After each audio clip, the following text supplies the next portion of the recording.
You want to marry my daughter? A boy who delivers packages for a living? Marcus, sweetheart, tell him.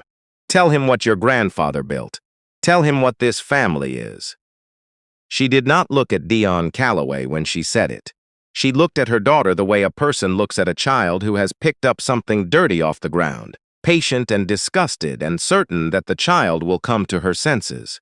The dinner table at the Whitfield estate in River Oaks was long enough to seat 14, and there were only 4 people at it that night, which made the silence between words feel architectural.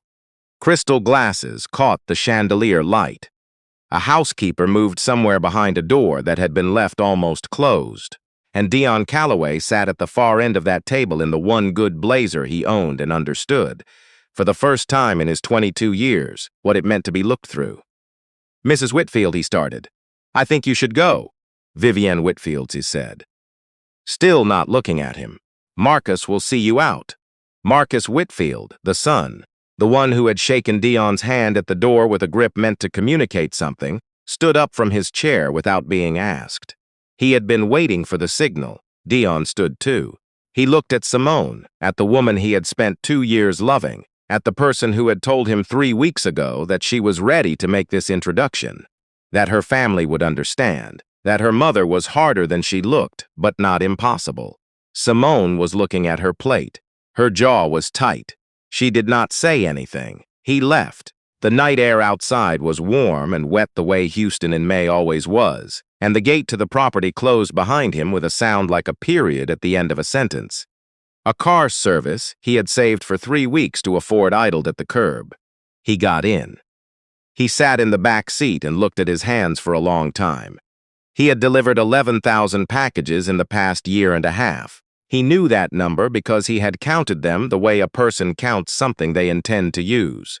He had a plan, and the plan had an engine, and the engine ran on a number that was close enough now to touch. None of that had mattered to Vivienne Whitfield. None of it was visible from where she sat. He had walked into her house as a delivery driver, and that was all she had seen. And she had looked at her daughter the way you look at a child who needs to be protected from her own poor judgment, and she had been so certain, so completely and absolutely certain, that she had not even directed a single word at him. Deon told the driver an address. He rode through the Houston dark, and he made himself a promise that he kept so quietly it never made a sound. 4 years later, he came back. He came back on a Thursday morning in the same month, May again, because Deon had always been precise about symmetry, and he came in the passenger seat of a colleague's truck, because he had learned early that the way a person enters a room tells that room everything or nothing, and he had things still to do before he wanted the room to know everything. The Whitfield Group's flagship commercial property sat on Post Oak Boulevard in the Galleria district, 30 floors of glass and steel that the family had built over 3 generations and mortgaged twice in the last decade, without the tenants knowing. Deon knew. He had spent 4 years making it his business to know everything about the Whitfield Group's finances that was available to a man willing to read closely and move slowly. The building management company had posted a subcontracting position in logistics coordination 3 months earlier. The application had gone through channels that made it look unremarkable. The name Deon Calloway appeared on no document with any connection to what his name was actually connected to now, because Deon had built something that operated entirely in the register of the invisible, and the invisible, he had learned, was the only register that compounded without interference. The facilities manager who cleared his badge barely looked at him. By 10 o'clock, he was inside. The work was real. That was the thing people never understood about the way Deon moved through the world. He did not do things by halves, not even the things that were covers for other things. If he was going to coordinate building logistics, he was going to coordinate them well, because a man who performed his cover poorly deserved to be caught. And Deon had never believed he deserved to be caught. He saw her on the second day. Simone Whitfield came through the lobby in a conversation with 2 people carrying rolled-up drawings, and for exactly 3 seconds she did not see him, and he had the full inventory of what 4 years had done. She was sharper at the edges now. She wore the kind of composure that gets built by necessity, not temperament. The composure of someone who has been given a title and a workload and told they were the same thing. Then she looked up, and the drawings nearly went sideways. She collected herself faster than he expected. That was the second thing that told him she had changed. Deon Dov M's Whitfield. He said it the way a contractor says a client's name, clean and professional, and he watched the formality land like something she hadn't prepared for. The people with the drawings were looking between them. Simone glanced at them, then back at him, and something moved across her face that was not entirely readable. "What are you doing here?" "Logistics coordination," he said. "The Colburn subcontract." She looked at him for a moment that lasted longer than it should have. "Right," she said finally. "Of course," and she walked on. That night, Deon sat in an apartment in Midtown that held nothing a person would call personal, and he made a call to a woman named Harriet Osei, his attorney, the person who had been with him since the morning he had walked out of the Whitfield gate and driven to a borrowed office space and started building. "Where are we on the Colburn note?" he said. Harriet told him. He listened. He told her to keep the name of the fund off any surface communication, and she told him she always did. And it was true. She always did. And that truth had protected everything. The story of how Deon Calloway had gone from 11,000 packages to the thing he was now was not a story that had been told in any publication, because Deon had gone to considerable effort to make sure it wasn't.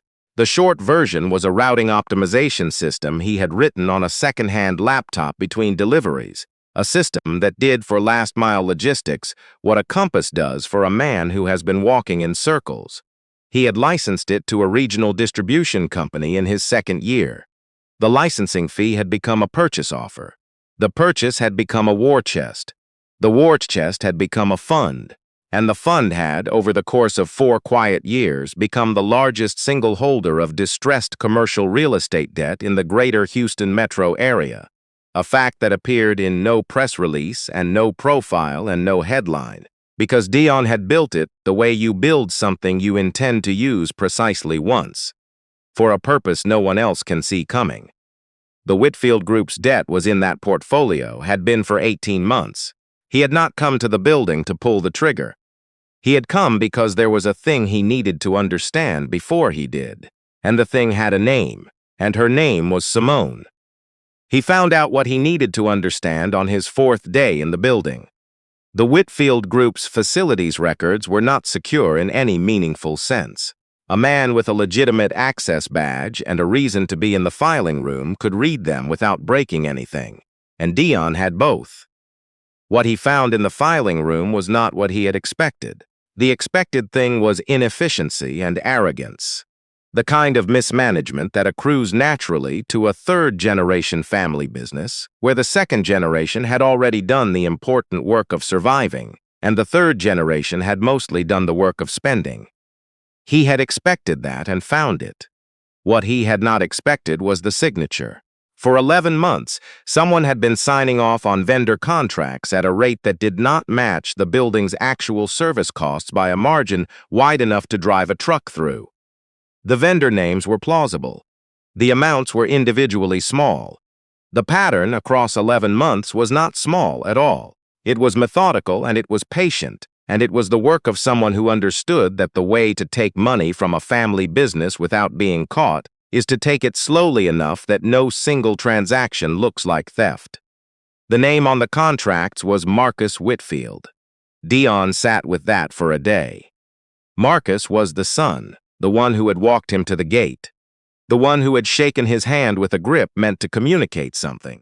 For 4 years, Deon had not thought much about Marcus, had thought almost entirely about Vivienne, because Vivienne was the one who had looked at him and decided without language that he was not a person. Marcus had been a prop in that memory, a body that moved when his mother pointed. But it was Marcus who was bleeding the building. And it was Simone's name that appeared as Project Laid on most of the contracts Marcus had altered, which meant that when the auditors arrived, and the auditors would eventually arrive, they would arrive looking for the project lead. They would find Simone. They would not, without considerable forensic effort, find Marcus. Because Marcus had been careful with his name and careless with his sisters. Deon closed the filing room door and stood in the hallway with the ventilation hum above him, and understood that the revenge he had come for was already happening, had been happening for 11 months, and it was happening to the wrong person. He thought about it for 2 days. On the third, he printed 11 pages of documentation and left them on Simone's desk at the end of the afternoon, when the floor had cleared out. He did not sign them. He wrote one line across the top of the first page in his own handwriting. Start with the vendor addresses. He told himself this was impulsive. It was not impulsive. A man who had built what Deon had built across 4 years of total invisibility did not leave handwritten notes by accident. He left them because he wanted her to know it was him, and he had not yet examined why, and not examining it was the only way he could keep moving. She found the pages the next morning. He watched from the end of the hall as she walked into her office, watched the moment she stopped moving, watched her pick up the stack and read the first line twice. He saw her look up through the glass and scan the corridor, and he stepped around the corner before her eyes could land. She did not come to find him. That was the first thing. The Simone he had loved at 22 would have come straight to him, would have come with all the heat of someone who needed to understand immediately. This one did something that surprised him more. She did nothing visible. She came in early the next 3 days and left late, and he watched her, from positions that required some effort to maintain, go through the vendor files herself, pulling contracts he hadn't pointed her to, building a picture he had handed her the outline of and that she was now filling in corner by corner with her own hands. She was not taking his word. She was making her own case. On the 5th day, she called a meeting that Deon was not invited to because he was a subcontractor, and subcontractors did not attend internal reviews. The meeting room had glass walls, and he found a reason to be in the corridor. He could not hear her, but he did not need to. He could see her slide a folder across the table to the 2 senior operations managers, could see the moment one of them turned a page and sat back. He could see Marcus in the corner of the room, and he watched Marcus's face do the thing faces do when they realize the ground is no longer there. Marcus said something. Simone said something back. Her face did not change register, which Deon had learned by now was the tell for when she was most certain. He walked back to his station and stood there with his hands on a clipboard and felt something he had not budgeted for in 4 years of careful math. She was doing it herself. With evidence she had assembled herself. In a building her mother had handed her the keys to, and her brother had been slowly robbing. She was standing at the table and refusing to be the one who fell. 3 hours later, she walked across the floor to where he was working. She did not lower her voice. "It was you," she said. "The note. I'm in logistics," he said. "I move things from where they are to where they need to be." That was not quite an answer. She knew that and let it go. "My brother has been signing off on vendor contracts that don't exist," she said.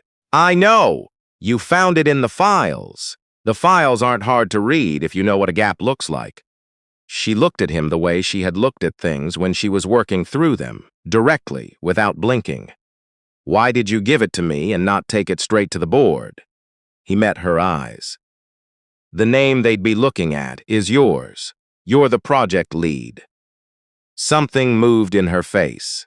Not surprise. Something older than surprise. "And that was enough reason," she said, "after everything." He did not answer that. Not yet. Not there, with the operations floor between them and the glass walls everywhere. She left him standing with his clipboard. That night, Vivian Whitfield found out about the meeting. Vivian learned because Marcus called her.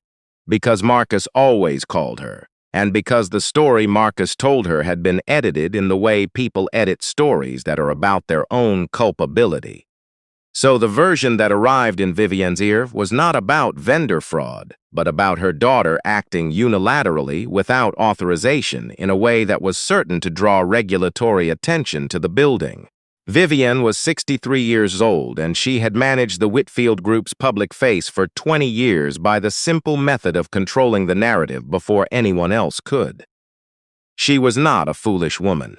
She had, in fact, built something real over her lifetime, had taken a portfolio her father handed her in disrepair, and turned it into 30 floors of glass that people associated with the family name the way people associate things with endurance.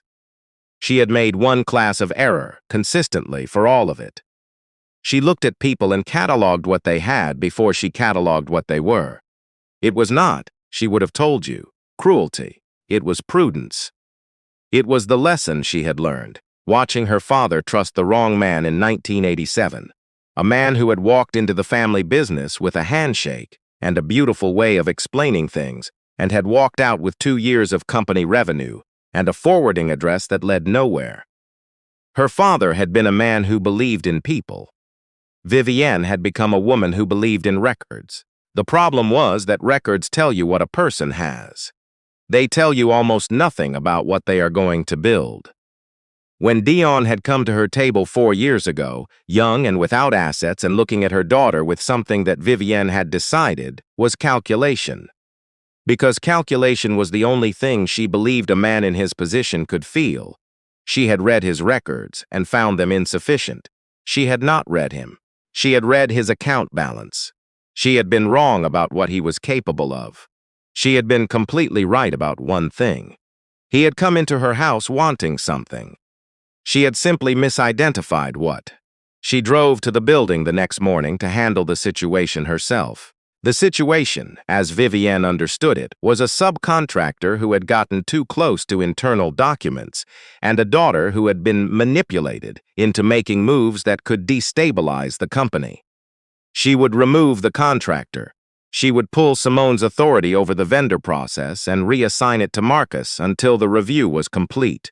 She would then have the review completed by someone she selected, which would reach the conclusion she directed it toward. This was how things were handled. She arrived at 9 and summoned Simone to the conference room.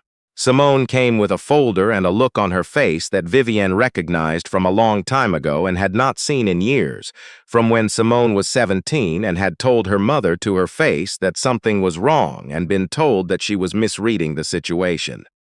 "I need you to stand down on the vendor audit," Vivienne said. "I can't do that," Simone said. "You can and you will. I'm not asking you to destroy anything. I'm asking you to let the proper process.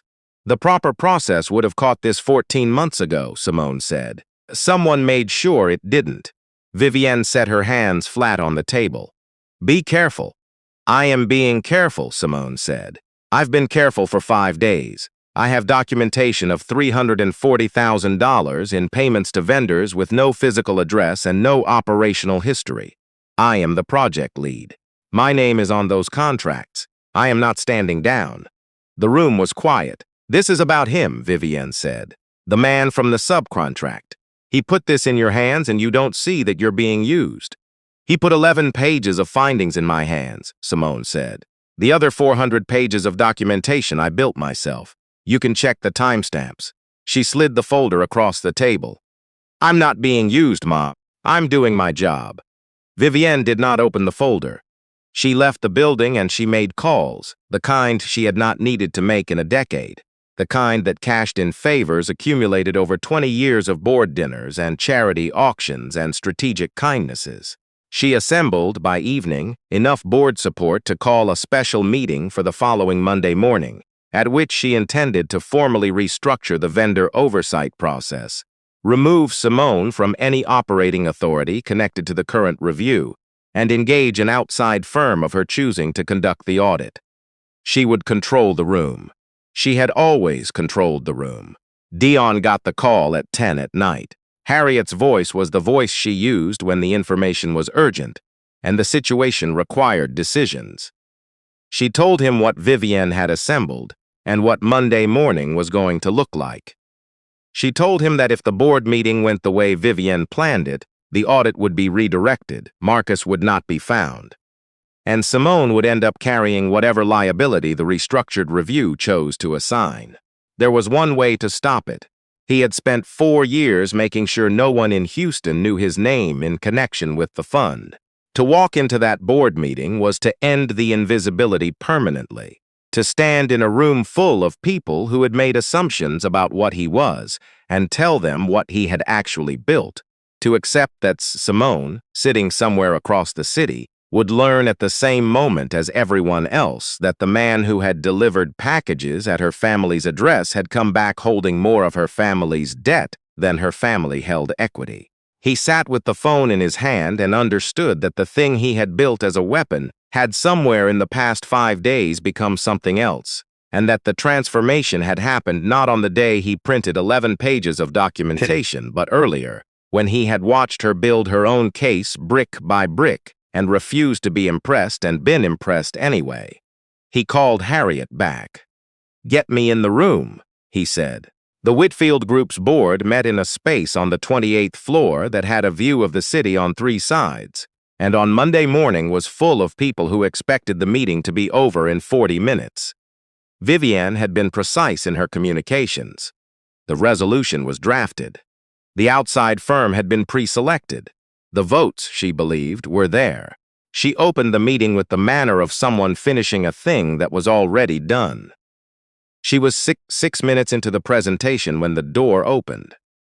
Deon Calloway walked in, and the room did what rooms do when something enters that they have not been prepared for.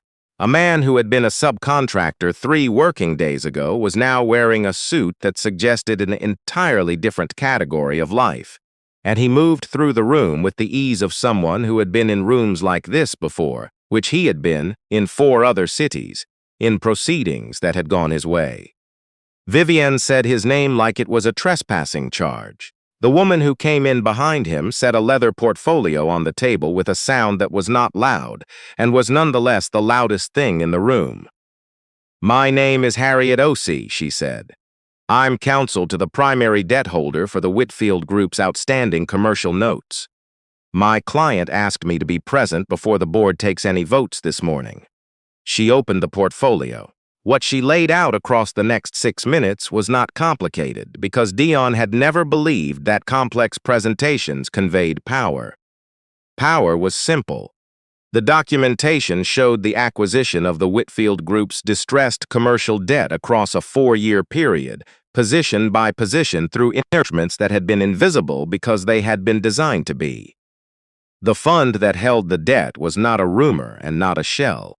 It was capitalized, it was audited, and it held, as of close of business Friday, a creditor position in the Whitfield Group's obligations that gave it, under the terms of the notes, the right of approval over any major operational restructuring. The resolution Vivienne had drafted was a major operational restructuring. "My client's approval is required before this board votes on anything," Harriet said. She did not raise her voice. "And my client has some things to say about what it will and will not approve." The room looked at Deon. Vivienne looked at Deon.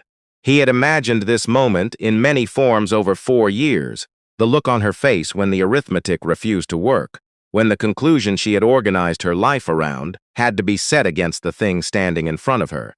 He had imagined feeling something large and satisfying. He felt almost nothing about her face. He had not expected that. He looked at Simone instead. Simone, sitting halfway down the table with a folder in front of her and no allies visible, was looking at him with the expression of someone doing math they do not yet have all the numbers for. And he could see the moment the numbers arrived, could watch her understand that the fund and the debt and the 4 years and the note on her desk were all the same story, and that the man who had let her feel brave on the day she walked into the vendor meeting had been standing behind her with 40% of her family's financial architecture in his pocket. He watched her understand it. He did not look away. Vivienne found her voice. "Who authorized you to acquire our debt?" "The market," Deon said. "Your family sold the notes to consolidate cash in 2021. The buyers sold them on. I bought them from the buyers. No one needed your authorization because distressed debt doesn't require it. You were a delivery driver." "I was," he said. "I was also writing a routing system on a laptop between deliveries. I licensed it. I invested the license fee. I compounded the investment. Slowly, the way things that last get built." He held her eyes. "You looked at what I had the night I came to your house and you decided it told you what I was. You were looking at the wrong number." He turned to the table. I'm blocking the resolution, Deon said. On two grounds.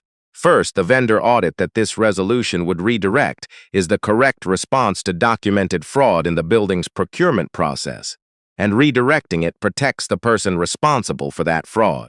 I'll be submitting the full documentation to the board independently of anything this meeting decides, so that the board understands what it was being asked to cover. He paused. Second, the resolution proposes to remove Simone Whitfield from operational authority. I won't approve that either. She identified the problem, assembled the evidence, and was about to be removed for it. That's not mismanagement. That's the only competent act of management this building has seen in 14 months. He looked at Vivienne one more time, and there was nothing theatrical in it. You built something real, he said. I want you to know I know that. 30 floors is not nothing. 3 generations is not nothing. But you have been protecting this family from the wrong things for a very long time, and the thing you were supposed to be protecting it from has been in the room the whole time signing contracts with a pen you handed him. The board voted the way boards vote when the math has already decided. The resolution failed. Marcus Whitfield left the room before it was over. Harriet gathered her portfolio and made herself absent in the practiced way of attorneys who have done their work. And in the room that was now emptying, Simone stood up from her chair and looked at Deon across the long table, and her face was doing the thing it did when she was working through something difficult with full attention. How long? She said. 4 years. The routing system. Yes. And you came back here, she said. You got a badge. You showed up in my building. Yes. You left me those pages. Yes. Why? She said it plainly, without heat. The plainness was harder than heat would have been. If you had the position you had, you didn't need me to find the fraud. You could have submitted the documentation directly. You could have blocked any restructuring from the outside without ever setting foot in this building. She was right. She had always been precise about things that mattered. I know, he said. So why come in? He came around the table, slowly enough that she could step back if she chose to. She did not step back. Because I built the whole thing looking at a gate closing behind me, he said. And I needed to know whether what I remembered about you was real, or whether I had just been angry for 4 years and made you into something you weren't. He stopped in front of her. You built your own case. You didn't wait for me to hand you the conclusion. You walked into a meeting knowing you might not have the votes, and you laid your evidence on the table anyway. That's not something I made up. That's you. She looked at him for a long time. You should have told me, she said. When I saw you in the lobby. When I came to find you after the note. You should have told me who you were. I know. You let me think I was working next to someone ordinary. I made decisions in front of you thinking I was just. She stopped. You watched me, Deon. I did, he said. And I'm not going to tell you it was fair, because it wasn't. I came back for her, for what she did that night. And I told myself you were separate from that, and I kept telling myself that, and somewhere in the last 5 days that became obviously untrue, and I was too far in to know how to stop. He reached into the interior pocket of his jacket and took out a document. He set it on the table between them. That's a transfer agreement, he said. It assigns operational decision authority over the building's management to you, independently of the debt position, not the debt itself. I'm keeping the debt because it's the only thing standing between this building and the next buyer, and the next buyer will not be someone you want. He met her eyes. But the decisions about how this building runs, who manages it, what it becomes, that's yours, not because I'm giving it to you, because it already is yours. I'm just removing the hand that's been in the way. She looked at the document.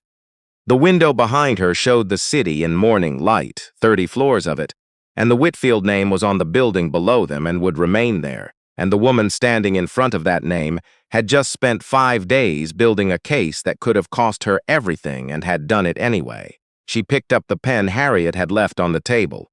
You still should have told me, she said. I know. I'm signing this because it's the right structure for the building, she said, not because we're even. We're not even, he agreed. I'm not pretending we are. She signed. At the head of the table, Vivian Whitfield had not moved. She had sat in her chair through all of it, with the stillness of someone whose foundation has shifted and who is waiting to understand which way to step. She was a woman who had built her entire logic on a single experience from a long time ago, a man who had taken what her family had and walked away, and she had spent every year since making sure it could not happen again. She had made herself precise, and she had made herself hard, and she had applied that hardness to everyone who arrived at her door without the right numbers. She had been right that Deon wanted something from her family. She had been wrong about what. A man who wanted to take would not have walked into her boardroom to stop her from burning her own daughter to save her son. She stood up. She walked to the end of the table, and she said the thing that a woman who has been certain for 40 years says when the certainty breaks, which is to say she said it badly, without grace, with the stiffness of someone who has not practiced. "I treated you as a threat before you were one," she said. "I treated you as a category instead of a person. And I have spent 4 years wondering why my daughter won't call me back, and I am only now understanding that I taught her." She stopped, started again. "You didn't have to come into this building. You could have done all of it from outside. I know that." Deon looked at her. "You built something worth keeping," he said. "That matters. It was not forgiveness." Vivian would not have trusted forgiveness that arrived that fast, and she would have been right not to. But it was a door left open, and she recognized it as such, because she was not, underneath everything, a woman who couldn't read a room. She nodded once. She left. The autumn renovation of the building was finished by November, and the lobby that had been 2 decades past its renovation received the kind of attention that changes what a space says about itself. Simone ran the project with the kind of detail that made the construction team respect her in the specific way that people respect someone who has earned something. Vivian kept her role, a smaller one, without authority over the decisions that had been reassigned, but present. Simone had insisted on that, and Deon had said nothing, and Vivian had accepted it with the careful gratitude of a person who knows they are being given more than they can justify asking for. Marcus was a separate story, with separate consequences, and they were not brief. On the evening the building reopened its lobby. Deon and Simone stood on the mezzanine above the crowd, apart from the lights and the voices below. "You never actually wanted the building," Simone said. "No, you wanted the moment." I thought I did." He looked out at the lobby, at the thing that 4 years of patience had made possible, at the way the light hit a space that had been tended with care. "I think I actually wanted to know whether I could build something bigger than what she thought I was, and once I knew." He stopped. It stopped being about her. What was it about? He looked at her. "Putting something down in front of you. Something real, something that didn't have anything to prove to anyone but you." She was quiet for a moment. "You still came back with an exit strategy," she said. But there was something in her voice that was almost the beginning of amusement, which was more than he had dared to plan for. "I always have an exit strategy," he said. "I didn't use it." Below them, the city went on the way cities go on, indifferent to the private reckonings of the people who live in them. And the man who had been walked to a gate at 22 stood in the building he had used his own math to protect, next to the woman he had come back for, without admitting it. And there was nothing left between them that had not been said. That is where the story lands, not at the moment of victory, not in the boardroom, but here on a mezzanine above a lobby that almost didn't make it, with 2 people who had taken the long way around to standing next to each other without anything left to hide. And if you have ever been told what you were worth by someone who hadn't taken the time to find out, if you have ever watched someone look at the number next to your name and decide that was the whole story, you already know what Deon knew walking out that gate. You know that the number isn't the story. The story is what you build when you're angry enough to work and wise enough to wait. What you do with that anger is yours to decide. He chose to put something down. He chose to hand it over. Not everyone would.